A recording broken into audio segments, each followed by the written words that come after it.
Between the Lines with former Michigan lineman Jack Miller on Sports Talk 1050 WTKA. The Ticket. Sponsored by Hylant, one of the country's largest privately held insurance brokerages, offering business insurance, personal insurance, and employee benefits services. To learn more, visit hylant.com. And we are back, folks, here on the Michigan Insider, Sports Talk 1050 WTKA, online at WTKA.com. Here with the man that this segment allows the opportunity to break down the game within the game, as you heard me call it every single week, the game in the trenches where the battle is fought. But now the story story happens, but not often told until we get with Jack Miller, former Michigan center, who is our expert in the trenches. Jack, how you doing this morning?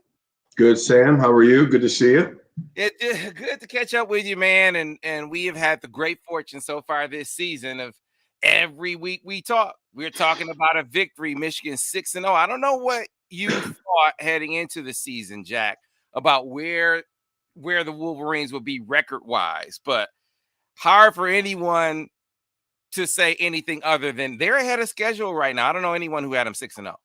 No, there's no doubt about that. I think I for one will admit I didn't have that high of expectations. I've been pleasantly surprised. It's great to see what's happened.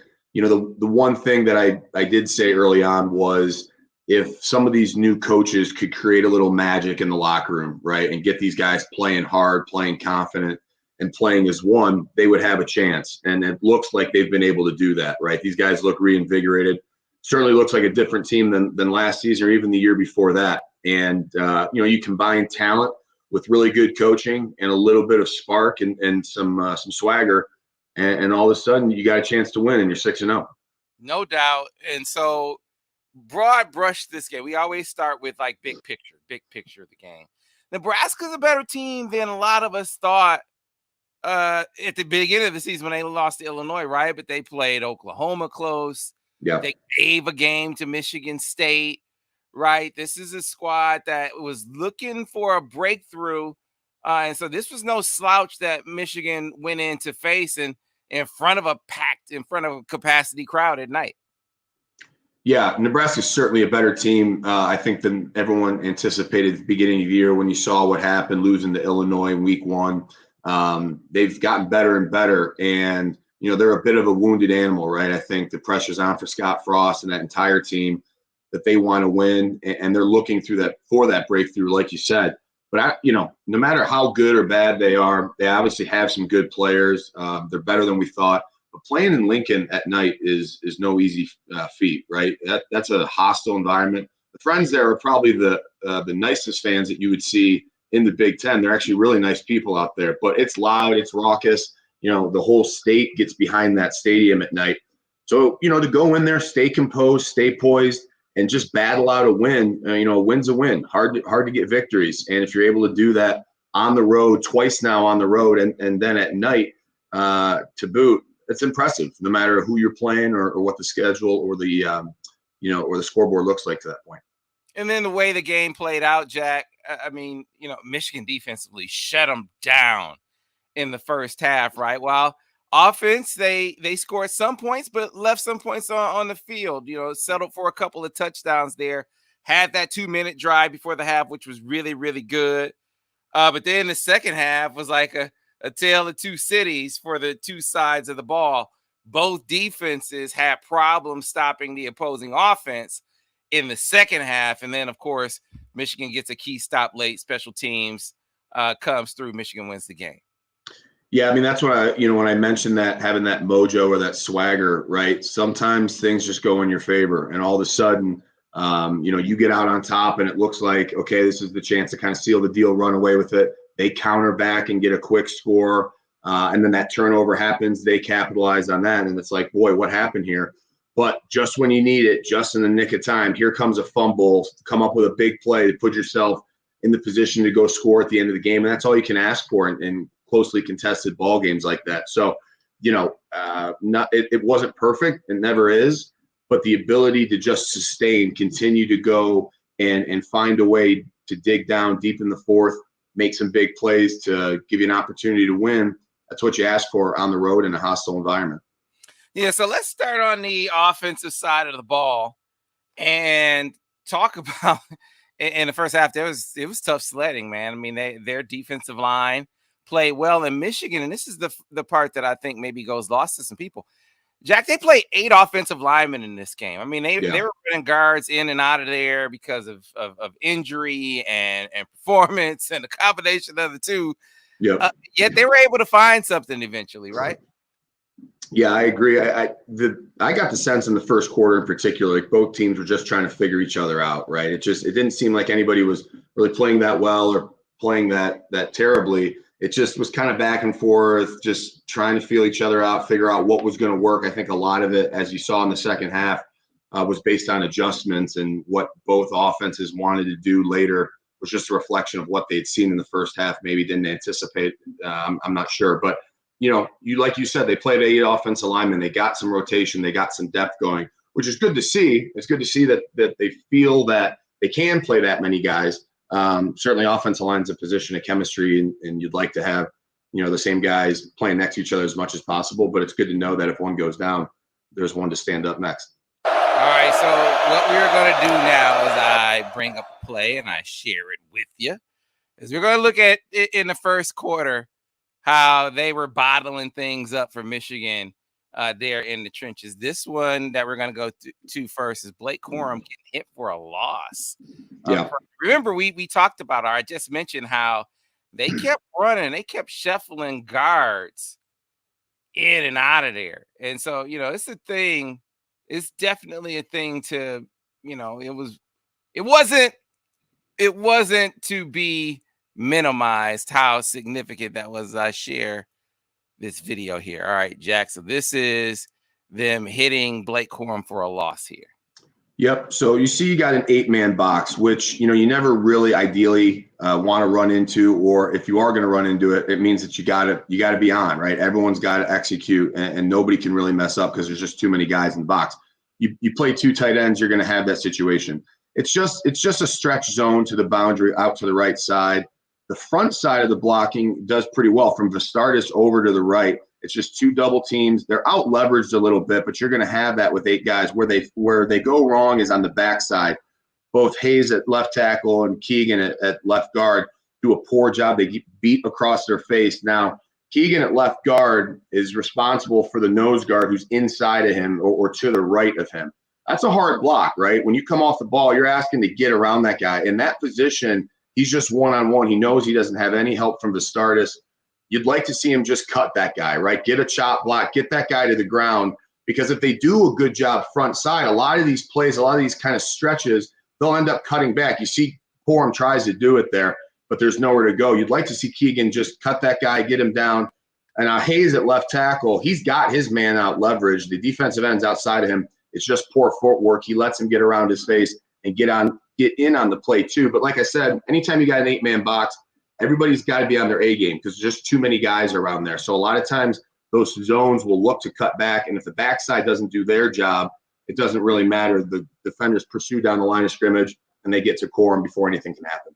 And then the games they ran up front, you want to give Michigan credit because I thought they got better at picking up their twist game up front later in the game. But early in the game, Jack, it was giving them some trouble, man. And so I said, man, let me have Jack break this down, how it should go.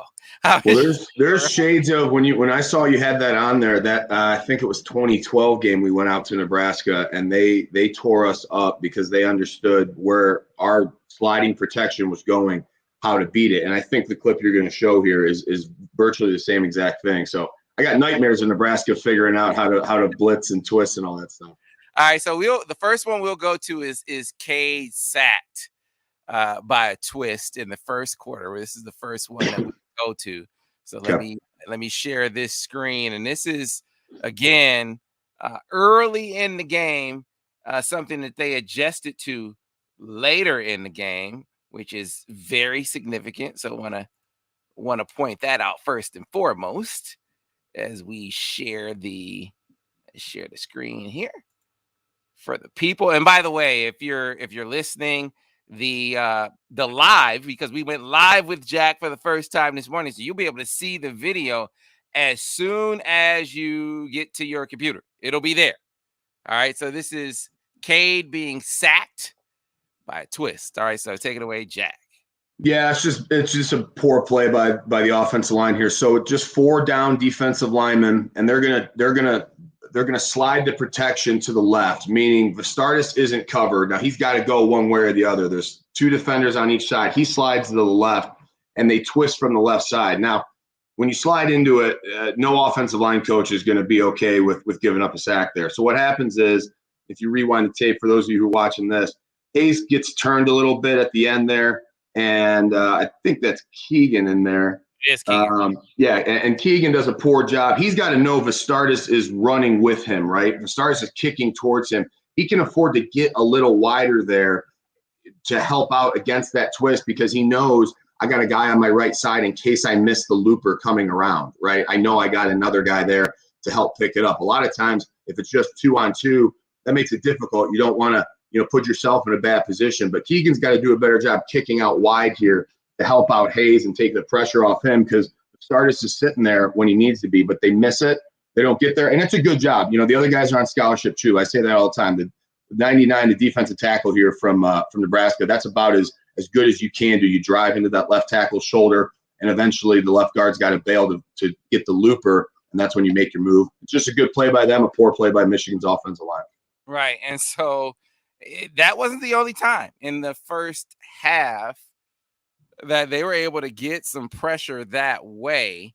And so now I'm going to bring up, this is a twist pressure there in the first quarter as well, where it's like, man, this is something that Michigan is going to have to tighten up with. So let me share this one right now. And they did, to their credit. We just showing you some early examples of why Nebraska was having some success up front. Well, this one's much more difficult. This is confusing here. So you basically got 5-on-5. The way they line up, they got 5 defenders over top of the 5 offensive linemen. So that makes it pretty simple. You're just thinking everyone's 1-on-1, right? The defensive end on the field side bails out with Corum into the flat. So Hayes has nobody to block, right?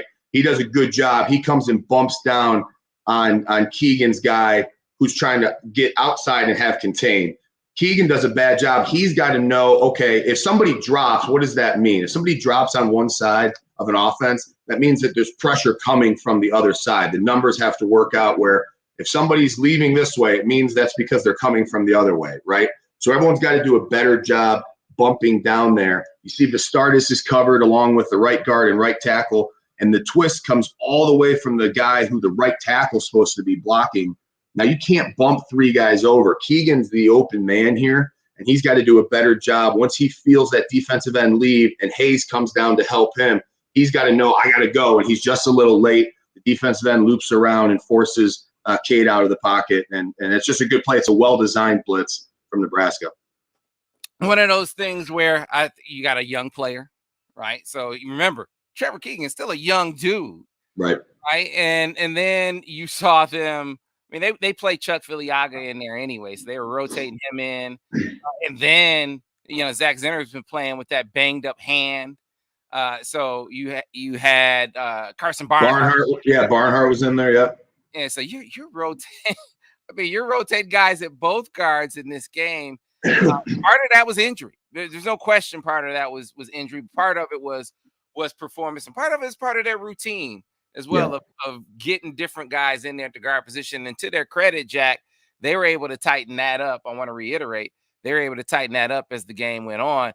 And then the run game, as you get into the second half of this game, Jack Miller picks up. They found some things. They stuck with it. I thought maybe as I called it during the game, the best call of the game was that third down. It was an insert zone there in that 2-minute drill. I mean, that's a gutsy call. I think there were like 30 seconds left. It was a gutsy call to call that with like 30, 35 seconds left. Yeah. And that was maybe for me the first sign that, okay, the run game's going to be able to find something here. Well, that's the bread and butter, right? And so you have to be able to rely on it and go back to it. It's gotten you this far, and it's your identity. So when things hit the fan and, you got to pull something out to make sure that you get it done and get executed what needs to happen for that play, it's the running game for these guys, and that's been the staple all season, and I think that'll continue to be. And that's the way that this team is going to win down the stretch, is even if the running game's not popping off in the first quarter or the second quarter, just hang in there. A solid, consistent defense, a punishing running game, 2-3 yards. Now in the second half, that becomes 5-6. Boom, you go bust one off like we saw from Hassan, that type of stuff. That's this team's identity, and they're content to stay with it, and I think it's the right thing for them. Yeah, some big time blocks by both backs by Blake Corum and Hassan Haskins in the second half, and both of them had some absolutely huge runs. So we're going to feature both of those here. And the first one, we're going to go to Blake Corum. And this is, they call it's a bash run, but I call it Jack Miller. It's Jack Miller. It's Jack Miller, because Jack called this play out way back. What was it? Northern Illinois game. He said they're leaving that defensive end unblocked on purpose. Yep. And turns out they are. And it just feels like every time they run this play, you can't run it too much because you got to catch them off guard some. But, man, when they run it, it seems like it hits. This is the bash run for the TD by or the Jack Miller run for the TD by Blake Corum. I'm going to share that with you now. No, you said it, Sam. It's you can't run it all that often because you have to have the defense right where you want them. And so it's great play calling by Coach Gaddis to know, all right, we're going to line up like this. We got him in this position. And all you're going to do here, like you said, you just leave the defensive end unblocked. You see Hayes pins the middle linebacker. Shoemaker goes and pins the outside guy. You don't even block the defensive end, and you just let Corum run around the edge there, and you put him one-on-one with a safety anytime you want. But like I said, it really this is a Josh Gaddis play, right? Because you can't – if that's a drop-down safety there or they're bumped over for some reason, this play doesn't work. This play goes for a 2-yard loss. Instead, it's a feast or famine play. You got them out leveraged. You see Shoemaker and Hayes, they do a great job on their block. They're the ones that spring this, but that's exactly where you want them lined up. You can pin that outside shoulder, just keep running them. And then, I like Blake Corum against a safety, with a full head of speed any day of the week. Great play call, great design, and well executed. Well, and see, but he also, you mentioned one-on-one with the safety. He has to beat the defensive end around a quarter to which right. That's the first part of the play. But again, they know he's got that speed. He's got that elusiveness. And they have to respect now, especially with JJ playing more, they have to respect the idea that the quarterback can do something with that. You see him just hold him long enough, right? Just long enough to get to the edge there. And that's just good athlete being a better athlete than the next guy. Yeah, man. So you can discount the one-on-one with the safety because defensive end against Blake Corum. That's just he's not going to get him. He's not going to get him. We got one more play, Ira. We got to get in there before the break. And that is because we'll get to defense on the other side.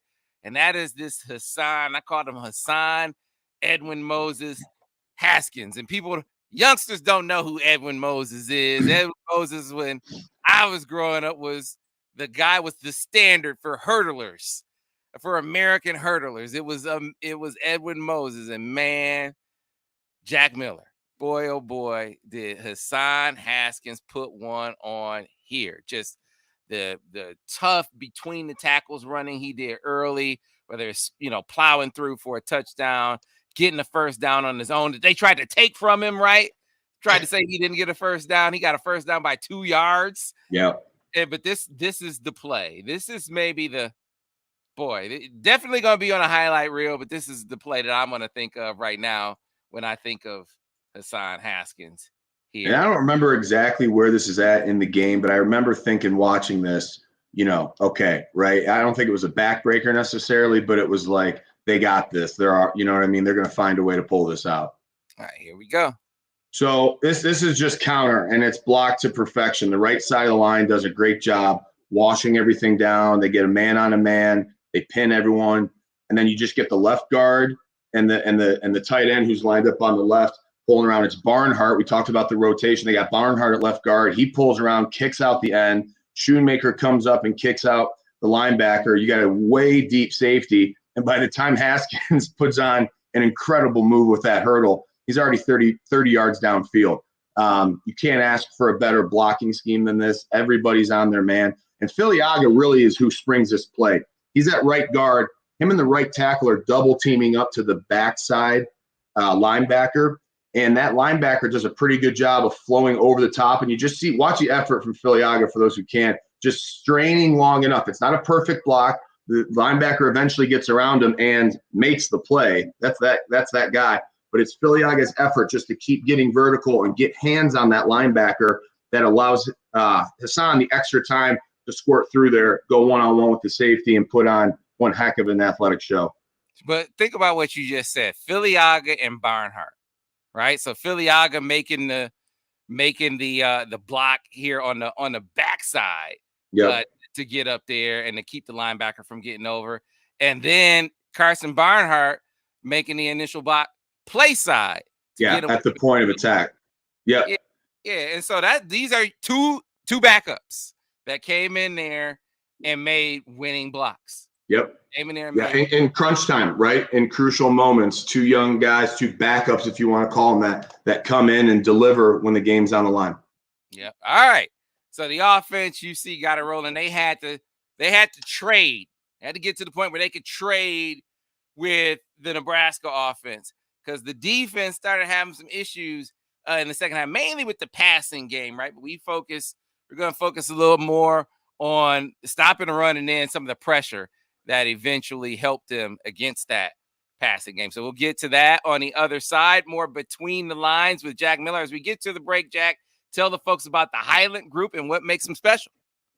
Yeah, Highland Group, one of the largest privately held brokerages in the country, based out of Ohio, all throughout Michigan as well. Full service of insurance products, commercial insurance, employee benefits, personal lines. Anybody out there in the market looking for insurance options, feel free to visit Hylant.com, HYLANT.com. We got to get to a break. More between the lines with Jack Miller on the other side here on the Michigan Insider on Sports Talk 1050 WTKA. The Ticket. Clear on the radio. All right. So, Jack, because we're live in the breaks, people may come through with questions. If you have questions for Jack, just drop them in the comment section over there. But, man, as you get into this break, this is key. It's coming at the right time, I think, for Zach Zinner, because that hand, man, you could tell that he wasn't quite himself. More in this game, it feels like than most. I don't know if you've ever played with a hand injury, but could only imagine how much that's limited or that was limiting him on the football field. Yeah, it's horrible. I mean, technically, as an offensive lineman, right, you're supposed to be able to tape it up. And, I mean, nobody holds up front, right? So there's no need to have the ability to use your fingers. But it's horrible, right? Nobody holds up front while Sam was drinking. Nobody but no, it's debilitating, right? That not being able to grab on with a hand like that's hard. I one time, I think it was my junior year, I crushed my middle finger in between helmets on a block. And so as a center trying to snap, without being able to really put pressure on the tip of your finger, it was painful. It hurt, and it was hard, to play through it. But of course, everyone, all the coaches and stuff go, will you break a nail? Come on, whatever. But, trying to grip something when the tip of your fingers, blown up is pretty difficult. So I can empathize with that. We get into this team and them being top 10 legit Big Ten contenders. And there's a extension of the fan base that feel like now's the time, even at 6-0, Jack, that now's the time to start talking about a different quarterback. And Jim has really made a point of talking about some of the intangibles that Cade McNamara brings to the table. And I think we saw some of that as he had a little up and down, throws the interception, but really came back from the interception strong, made some key throws. They go on a touchdown drive. It just feels like the way that he's managing this, bringing, allowing Cade McNamara to lead the team and bringing JJ along at the same time seems like the ideal mix, but give it to me from a player perspective. What do you think? Yeah, it does seem like, the ideal mix right now, but that's because you're 6-0, right? I mean, if things go differently, then of course, everyone's going to be calling for something different. But, I think it's hard to know. I think there has to be some intangibles with Cade that are special that keep him in the driver's seat, right? And if that's locker room leadership, it's that the trust of his players, that's the trust of the coaches, right? that the guy's been there, he's done that, he can manage games. We don't have to throw a freshman in there, into the fire, especially because the only reason that they would need to throw JJ in there anymore is when there's fire going around, right? And so there have to be some intangibles there that we just can't see, looking from the outside in, that are keeping him in that position. And he's not playing bad by any stretch, right? He's not maybe doing elite things, but we don't need him to, right? That running game is the bread and butter. That's going to be how you're staying around, is really good defense, giving you opportunities, getting off the field, creating some turnovers, keeping you in ball games, and then you're just going to wear teams out with that running attack and be able to throw it when you need to. All right, so here's one. Naaman says, do you agree this offensive line will be able to pass protect against teams like Ohio State? Ohio State really is not killing it on defense. So I certainly do. I certainly think that they can. I think that they've shown after last week at Wisconsin, with that is a great defense, even though their offense really struggles. That is a great defense. I think that was the barometer for can this unit hold up against anybody, to go into Camp Randall and play well against a defense like that, a defensive line, front seven like that. I think it's an indication that, this offensive line can hold up, against anybody really that we're going to see in the Big Ten. Back in about 15 seconds, guys. All right, we'll come back and we'll start. We'll get into the goal line defense. This is maybe one of the best sequence I thought for the defense. Yeah, it was. We do need more jokes when Sam is drinking, though. That would be fun. More jokes when Sam's drinking. Back on radio in 5, 4, 3. And we are here on the Michigan Insider, Sports Talk 1050, WTKA, online at WTK.com. Sam Webb, Ira Weintraub on the other side, and our trenches expert, guy who, was the quarterback of the line in his day, starting at center for Michigan. And then, of course, I remember, Jack, when he played a little defensive line there too. Jack, how did you make was the decision made for you, or did you make the decision that I think I'm going to stick with offense? No, most schools recruited me to play defensive line, actually. It was kind of a weird time when 3-4 defenses were really getting popular. And, I wasn't probably athletic enough to play on the edge. And I also wasn't, BJ Raji, that 340-pound D tackle that was just going to soak up blocks.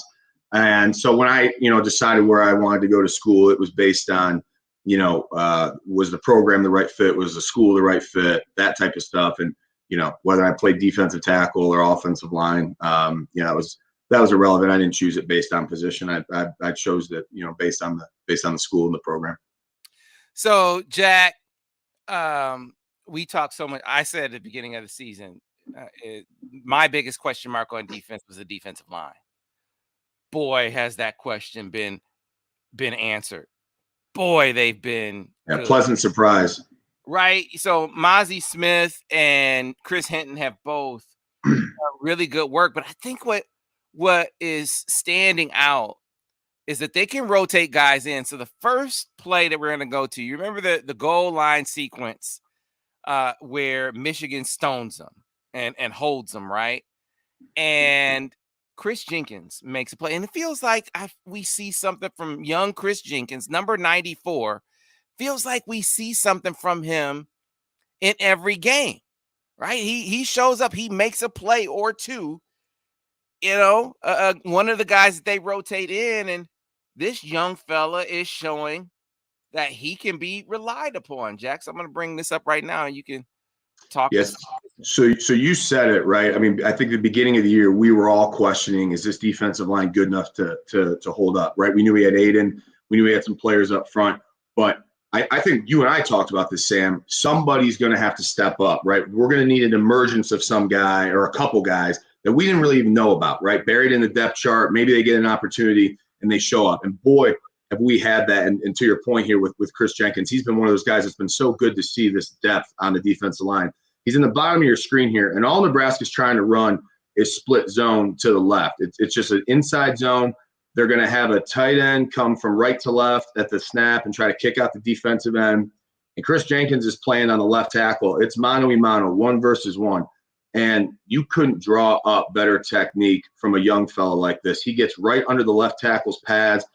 The zone is trying to go right to the left of the center there, and he absolutely gets under this guy, caves him down, throws him away, and makes a tackle. I mean, that looks like an All-American playing defensive line right there, right? To get under like that, violent hands, he shoots up, he blows up this guy, puts him on his back, and then gets his feet in the ground, redirects, gets back a little bit, and wraps up the ball carrier. That looks like All-American type play right there.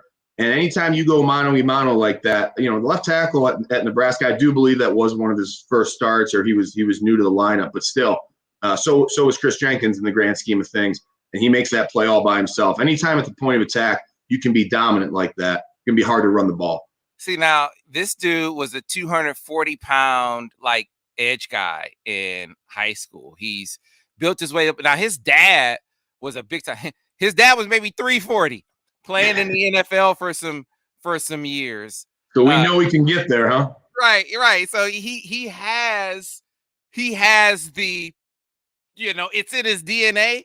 But it's another thing to actually do it, right, Jack? To get to that point, that was an elite play. And I want to thank. By the way, I got a guy who can send us all these multiple camera angles. He helps us out because this is not. Yeah, whoever you got the angles from on this, good work. This is good, clean film here, Sam. I like this. Yeah, this is not the TV copy that you're looking at with this. So giving us multiple angles from the game. When it's on certain networks, we get a little extra assist. The rest of the defense does a great job here too, though, right? The rest of the defense line, I can't see who's in the trenches there, but look, they do. No, none of these double teams can get up to the second level. Look at Josh Ross there. He's able to just take his time, follow the ball carrier who scrapes over the top of the defense, and he's there to make a play too. That's a credit to the interior defensive line, keeping those linebackers clean. It's just really exciting, Sam. I don't think we felt this way in the last couple of years where you saw guys emerging who were getting their opportunity and you go, there's the next dude, right? There's a guy who's going to come on. And when Aiden's gone and guys like that, those are the next round of those guys, right? And it's been a few years where you felt like the development, you were seeing it in front of your eyes, right? And I certainly feel that way when I watch this team. Boy, look at that guy come on, right? Look at that guy make a play there. Someone, an unsung hero who you can say going forward, boy, look at that guy coming into his own, and he's going to be a stud for us down the stretch when we need him the next year, whatever it might be. Yeah, and so Donovan Jeter was the guy who took on that double team, kept Josh Ross clean. Chris Jenkins makes that play, right? I highlighted these plays for a reason. That goal line stance, think about those guys. That's not Chris Hinton. That's not Mozzie Smith. That's not Aiden or David Ojabo. And the same thing on this very next play where they string it out. This play that we're about to show, it's important to know. I watched a good portion of Michigan State, Nebraska, right? So Michigan State played Nebraska, and Adrian Martinez walked in the end zone with this play. Yep. That Michigan State walked in the end zone with this play. So let me bring this up because this is more real good play up front from not one of those main guys. This is one of those other guys, to your point, Jack, that you talked about. You need some other guys to really step up. This is another example of one of those other guys really, really stepping up. So here we go, Jack. I like the call here from Nebraska, right? Martinez is your guy. He's electric out in space. So all they're going to try to do, it's just a QB run out to the right side, try to get him around the edge. They motion the wide receiver from the right side down, and he's going to try to blindside basically Mike Morris, right? That's a big time collision. Sometimes you get a big wide receiver who likes contact and he tries to clip him like that. But you see Morris is looking for it. For those of you who can't see it, he sees it coming. What's that tell you? That he's doing a good job in film study, that they saw this type of play coming in this situation. And when that wide receiver tries to crack him and he's not supposed to see it, a lot of times that's a dangerous play for a defensive end. Instead, Mike's there to deliver the blow up that wide receiver, get over the top of him as Martinez is trying to get to the edge, and run him out of bounds with the help of Brad Hawkins, who does the same thing. Brad Hawkins is defending that wide receiver. When that wide receiver comes in motion to crack Mike Morris, now it's on Hawkins to make sure he gets contained, and you see him get back outside of that lead running back who's leading the way for Martinez. He gets violent at the point of attack, with that running back, blows him up, strings out the play, feathers it out to the sideline, and Martinez has nowhere to go because those guys set the edge and played physical at the point of attack. So, Jack, to Jack's point, I froze it here. Like you said, he's looking for it. He's looking for it. This is film study. This is a great observation by you, Jack, where you say, hey, he knows that crack's coming. And probably they looked at that play. When I say he walked in the end zone against Michigan State on this play, walked in the end zone against Michigan State on this play. Yeah, he's looking for it. You can see Hawkins has got his hand out, like maybe telling him or telling the defense, watch this, watch this. They looked like they knew that was coming. And that's not something that happens right there, although you have to go execute the play. That's film study throughout the week. Give Coach Newland and Coach McDonald, all the defensive guys, credit for getting these guys ready for that. They saw it coming, feathered it out, and forced a turnover there. Yeah, so listen, man. Again, that was one of the other guys. I mean, not many people were talking about Mike Morris heading to the season, and it speaks to if you're going to have a good defensive line. And Michigan has been one of the highest graded defensive lines this season. I think they were the top graded defensive line of the week for Pro Football Focus. If that's your standard for ranking position groups, right? So that there's something we said you need those other guys to really step up. Speaking of other guys, we'll close with this because this is another dude who it feels like we hear from him every week now. Of course, you're going to hear from Aiden Hutchinson, right? Aiden Hutchinson is going to do his thing. Aiden's going to be Aiden. But David Ojabo, I tweeted during the game, Jack. Ojabo, it's almost like he's turned into Josh Uche overnight because you remember Josh Uche, it felt like, man, every time he looked up, he was getting pressure or a sack on a quarterback. Feels like that with David Ojabo. Yeah, he's playing lights out. We can talk about another guy who, at least I didn't really know much about going into this season, and he's been electric, right? I think he's been the beneficiary of a lot of teams paying attention to Aiden Hutchinson, but good on him. He's taking advantage of it. And you see him here. Look how wide he is. He's out in Kansas with that setup there. He's outside of that flex tight end. And this play really, this just comes down to just being better up front than they are up front. When you roll the film here, you see Aiden gets around really quick and forces Martinez to step up.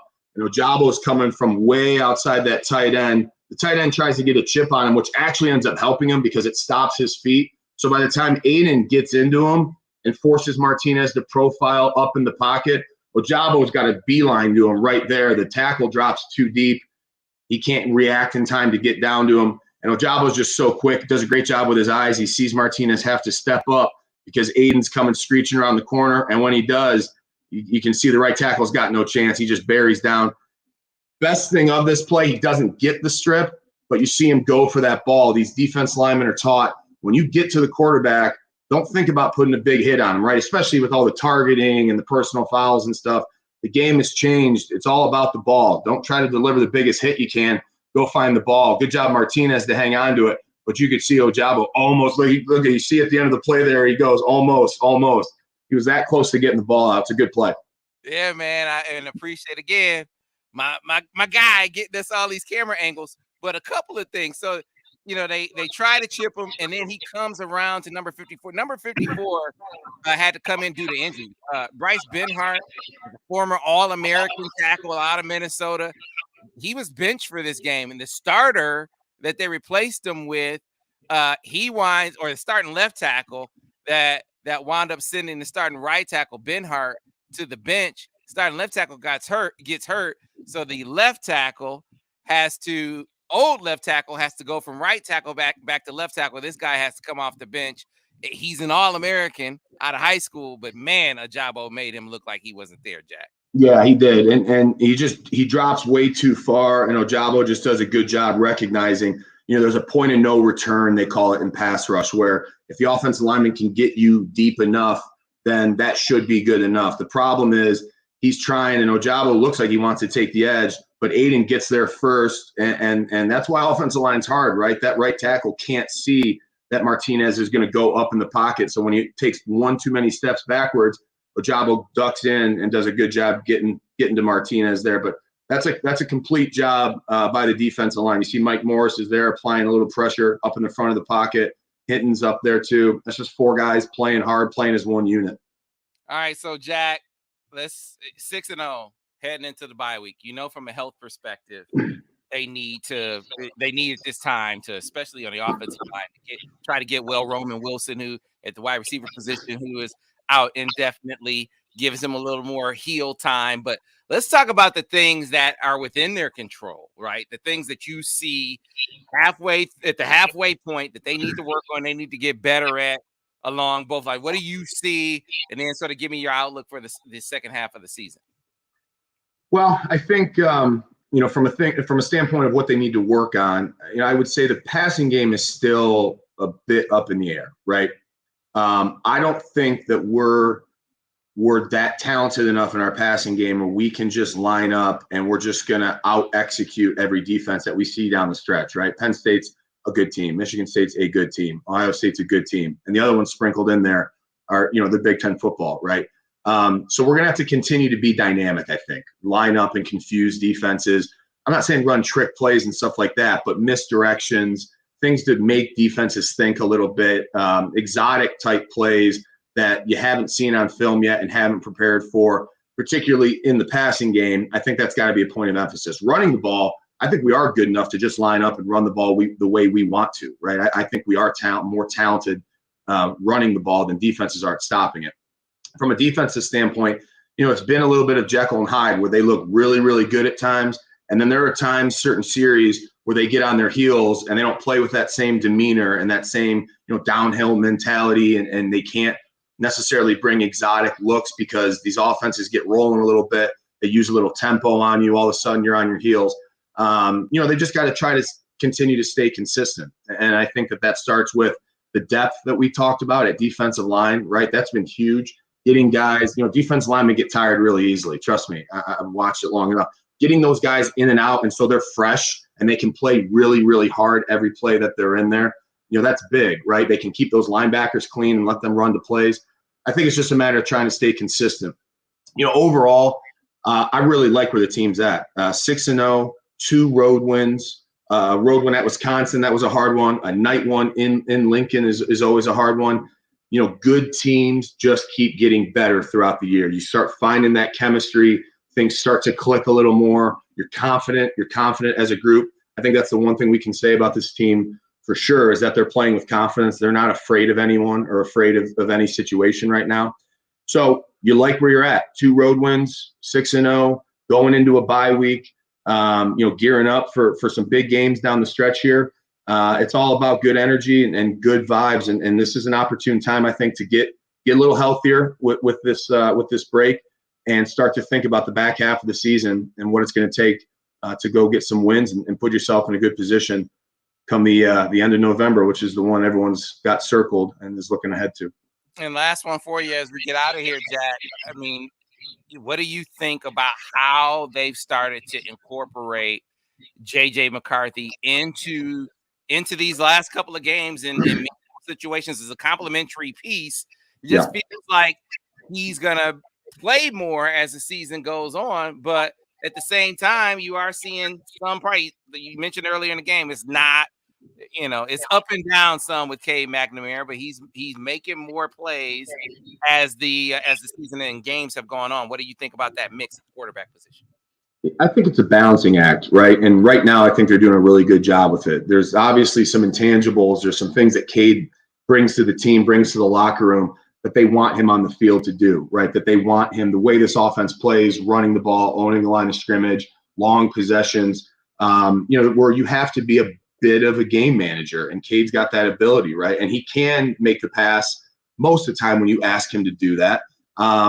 You got a freshman on the other side of that is inexperienced and young, but ultra talented from everything we've seen. And so the ability to sprinkle him in as needed, giving a little bit of a boost, but not turn the keys over to something that's working and working well, right? We're winning ball games. So I think it's a balancing act that's working in the right way now. You'd like to see JJ continue to get touches. That way, if he is called upon, he feels good about where he's been and that he should be in the game, and he's got the confidence that he needs to go out and lead the team. Do you get worried if you got 2, you got none, is the old saying with a quarterback situation, right? I don't think that they're in that situation at all. I think they're balancing it the right way. And as long as they continue to win and execute, then it'll continue to be a success for them. But right now, it's working and getting those guys touches, and the way that they've kind of balanced that out, I like it. I got no problem with it, and it's been successful. All right, so Jack, on our way out, again, great segment brought to us by the Highland Group. Tell the folks about the Highland Group. Yeah, Highland Group, full service insurance brokerage, 85 years, family owned, all throughout the Midwest, down into the South. One of the largest privately held brokers in the country. Commercial insurance, employee benefits, personal lines, anybody looking for insurance options out there, get a hold of Highland, HYLANT.com. Got some fans there, Jack. Got some fans there. Thank you. All right, Jack, appreciate you, man. We will talk to you next, since this is bye week. We'll talk to you in a couple weeks, man. All right, sounds good. Thanks, Sam. All right, that's Jack Miller, Between the Lines. We got to get to a break. When we come back on the other side.